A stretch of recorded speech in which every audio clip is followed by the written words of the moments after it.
Bukabundi TV, vive la télévision qui vous enseigne la parole de Dieu. Oui, merci. Nous disons encore merci au Seigneur, lui qui nous a fait grâce encore ce matin et il nous a accordé le souffle de vie par sa bonté, par sa grâce. Et voilà pourquoi nous vous disons merci, vous qui nous suivez partout dans le monde entier. Et vous suivez cette émission sur la délivrance partout où vous êtes. Je vous salue au nom de Jésus-Christ. Et avant de commencer notre émission, nous voulons d'abord entrer dans le vif de ce que nous avons préparé pour vous ce matin. Nous commençons d'abord par rendre grâce à Dieu par la prière. Seigneur Dieu, notre Père, nous te bénissons encore, Seigneur Dieu. Merci pour avoir nous accordé encore, Seigneur Dieu, ce matin agréable. Seigneur, c'est par toi que nous sommes encore en vie. Et nous te recommandons ce moment entre tes saintes mains. Nous disons que le Saint-Esprit puisse encore, Seigneur Dieu, parler au travers nous, afin que, Seigneur, ton peuple soit édifié, Seigneur, par la parole que nous allons partager avec ton peuple ce matin. Bénis, Seigneur Dieu, ce moment. Dans le nom puissant de Jésus-Christ, nous avons ainsi prié. Amen. Merci. Gloire au Seigneur. Et je crois que c'est une série des émissions que nous proposons et nous avons un thème que nous partageons avec vous, c'est sur la Pâque. Et je crois que par la grâce de Dieu, nous voulons encore partager avec vous quelque chose que le Seigneur nous a mis à cœur. Et nous disons que nous sommes dans le livre d'Exode chapitre 12, le verset 1 jusqu'au verset 10, Exode 12, 1 à 10. C'est là que nous avons tiré notre passage, notre référence de notre enseignement. Et je crois que dans ces passages, on nous explique sur la Pâque ou sur la délivrance des enfants d'Israël. Et cette délivrance ou cette sortie que Dieu avait prédit déjà par notre père Abraham à son temps.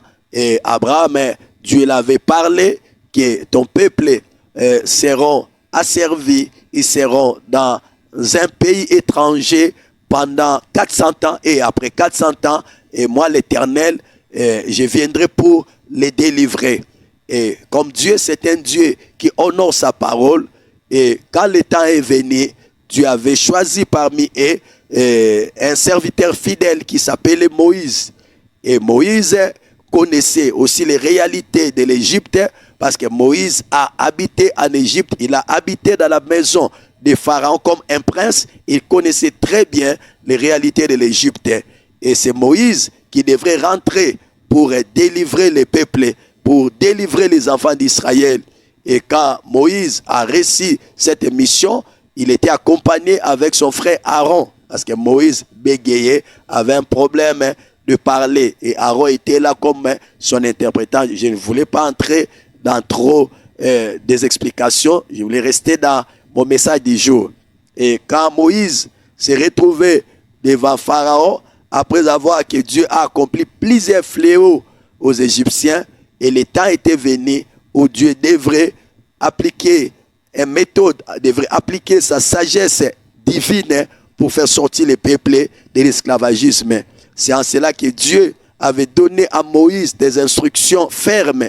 Et Dieu lui a dit de dire aux enfants d'Israël de prendre à chacun un agneau pour chaque famille ou un chevreau.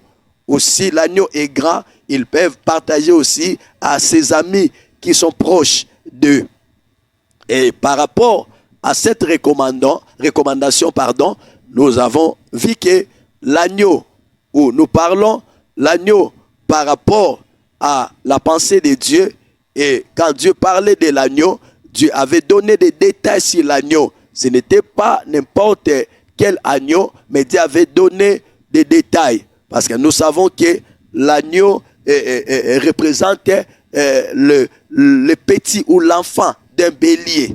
Et quand Dieu dit, il parle de l'agneau, il a précisé que l'agneau devrait avoir un an. Et pourquoi l'agneau devrait avoir un an?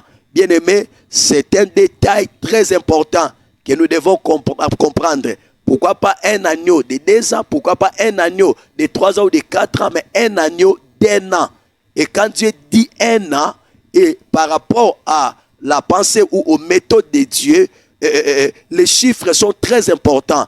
Et si vous ne comprenez pas les réalités des chiffres, ou vous ne comprenez pas la chiffrologie, il y a des choses qui vont vous échapper de la volonté de Dieu. Mais pourquoi un agneau d'1 an? Oh, gloire à Dieu. Et quand nous comprenons d'un agneau d'1 an, et nous comprenons qu'il y a une pensée cachée par rapport d'un agneau d'1 an. Pourquoi seulement 1? Pourquoi Dieu a utilisé le chiffre 1? Ah, là je comprends. Quand je médite, je lis la parole de Dieu. Et excusez-moi, si nous pouvons lire un peu les Écritures pour comprendre par rapport à ce que Dieu a dit sur l'agneau d'1 an. Et si nous lisons la parole de Dieu dans le livre de Jean, 1 Jean chapitre 4 et le verset 9. Quand nous lisons, la Bible dit, l'amour de Dieu a été manifesté envers nous. En ce qui concerne Dieu, a envoyé son Fils unique dans le monde afin que nous vivons par lui. L'amour de Dieu a été manifesté envers nous en ce que Dieu a envoyé son Fils unique dans le monde afin que nous vivions par lui. Oh, gloire à Dieu. Et vous comprenez maintenant les détails. Et quand Dieu parlait de l'agneau d'1 an, et c'était déjà une pensée cachée de Dieu.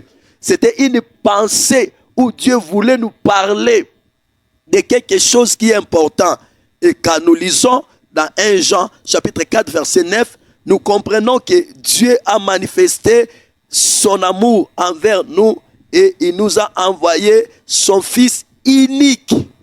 C'est-à-dire, quand Dieu parle de un, alors la pensée de Dieu, c'était par rapport à l'unique. Oh bien-aimé, Dieu n'a qu'un Fils unique. Et le Fils unique de Dieu, c'est Jésus. Le Fils unique de Dieu, c'est Jésus. Ils ne sont pas à 2, ils ne sont pas à 3. Il est le seul Fils unique de Dieu. Il est le seul Fils unique de Dieu qui devrait passer par la mort pour nous sauver. Ah, là je comprends que notre père Abraham, au temps où Dieu lui avait dit d'aller sacrifier son fils Isaac, et quand Abraham est parti sacrifier Isaac, et Abraham a élevé les couteaux pour tuer Isaac, Dieu l'avait interdit de ne pas tuer Isaac. Il n'a pas tué Isaac, mais Dieu l'a montré un bélier qui était à côté. Et je comprends aussi que le bélier était aussi l'image de quelque chose qui devrait être sacrifié. Alors je comprends bien que quand la Bible parle d'un agneau d'1 an, c'est-à-dire le chiffre 1 ne voulait seulement parler de l'unique. Voulait parler seulement de l'unique. C'est-à-dire, Dieu n'a qu'un seul Fils unique qui était venu pour mourir à la croix pour nous. Il n'a qu'un Fils unique qui devrait venir mourir à la croix. Et l'amour de Dieu s'est manifesté par son Fils unique. J'ai dit son Fils unique. Et pour dire que, en dehors de Jésus, après Jésus, il n'y a personne qui peut venir dire qu'il est mort à cause des péchés des hommes. Quel que soit ce qui peut être.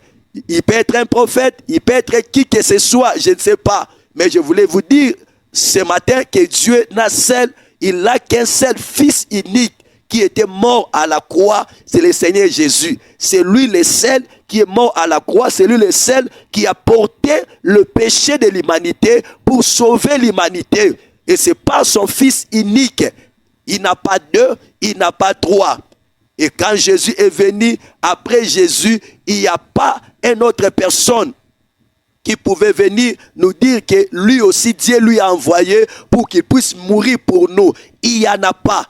Il y a le seul unique qui était mort à la croix, c'est Jésus-Christ qui Dieu a manifesté son amour afin que par lui que nous soyons sauvés. Et c'est un détail très important dans le temps où nous courons, nous voyons des prophètes qui sortent, nous voyons les Africains qui nous présentent leurs prophètes, nous voyons les Asiatiques, nous voyons, je ne sais pas, les Occidentaux, les Américains qui présentent les prophètes. Mais nous savons qu'il peut y avoir plusieurs prophètes dans le monde, mais il n'y a qu'un seul Fils unique. Je précise, un Fils unique de Dieu qui était mort à la croix pour nous sauver du péché. Ils ne sont pas deux, ils ne sont pas trois. Il est qu'un seul Fils unique. Voilà pourquoi l'agneau qui devrait être immolé devrait être un agneau d'un an. Donc je crois que c'est un détail très important, bien-aimé, que nous devons savoir que si nous sommes sauvés, c'est parce que Dieu a manifesté son amour à son Fils unique, Jésus-Christ, pour nous sauver du péché. Gloire à Dieu. Je crois que c'est important. C'est un détail que je devrais partager avec vous dans cette série d'enseignements ou série d'émissions. Que Dieu vous bénisse, vous tous que nous avons suivis partout dans le monde entier. Je suis le pasteur Bobo Kabundi Kalala et j'habite Kinshasa. Et je suis en République démocratique du Congo et l'adresse de l'église, nous sommes sur avenue Kaungu numéro 6. Nous sommes à Massina. Je crois que notre arrêt c'est arrêt Bitabe Liberté. Et vous qui sont à Kinshasa, nous sommes juste sur arrêt Liberté, à Massina précisément. Donc je crois que c'est là que l'église réside. Et mon numéro de contact c'est 081 013 34 40. Et vous pouvez nous suivre sur Bobo Kabundi TV. C'est là où ça passe nos émissions. Et nous sommes aussi sur nous sommes sur Facebook. Notre page de Facebook, c'est Mimoram, Église Mimoram. Je crois que nous allons continuer avec cette série d'enseignements. Que le Seigneur vous bénisse, vous qui nous avez suivis partout dans le monde entier. Et nous savons que cette émission vous a béni. Que le Seigneur vous bénisse. À la prochaine émission. Que Dieu vous bénisse. Merci.